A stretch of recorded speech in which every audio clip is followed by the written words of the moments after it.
Сухумская инфекционная больница в сутки принимает более сотни пациентов. До праздников цифра обращений достигала 200. Болеют взрослые и дети. Высокая температура, слабость и пневмония. Всему виной сезонный грипп. Высокая лихорадка, которая доходит до 40 градусов, трудносбиваемая температура, сухой, реже влажный кашель изнурительный, насморк и боли в горле. В эпидемию гриппа, особенно в этом году, мы наблюдаем быстрое развитие вирусной пневмонии, особенно у детей раннего возраста. Обращаться к врачу, безусловно, надо, если у ребенка высокая температура выше 39, если выраженная вялость, слабость, отказ от еды, питья, отсутствие мочеиспускания. На данный момент на стационарном лечении в Сухумской инфекционной больнице 20 детей и 15 взрослых. Сейчас наблюдается небольшой спад обращений, но после праздников, по прогнозам специалистов, цифры вновь увеличатся. Пиковые цифры будут конец января, начало февраля. В дальнейшем инфекция постепенно пойдет на спад. И где-то к концу марта мы уже не будем лабораторно выявлять грипп. Но кроме гриппа циркулируют в зимний период, осенне-зимний период, еще и другие респираторные инфекции.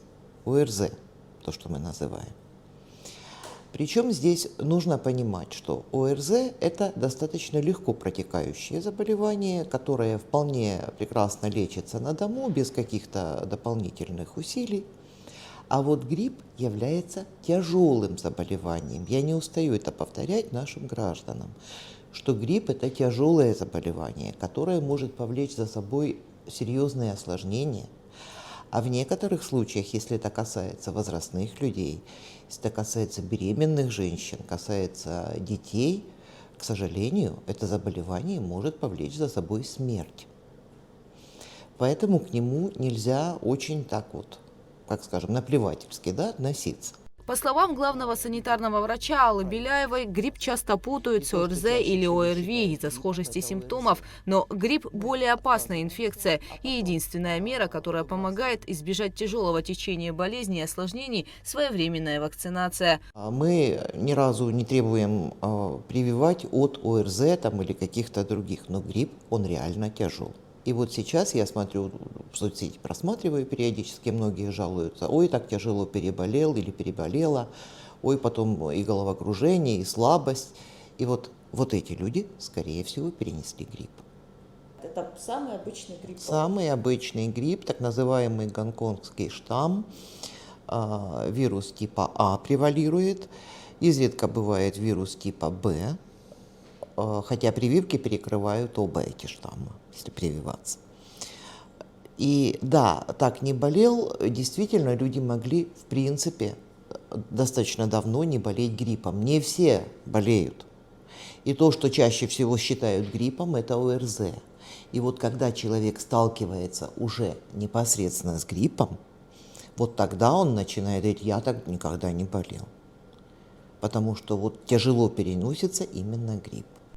Сегодня в сутки в СЭС из больницы и поликлиник направляют от 30 до 60 проб. За 13 дней января выявлено 59 подтвержденных случаев гриппа. За декабрь – 73.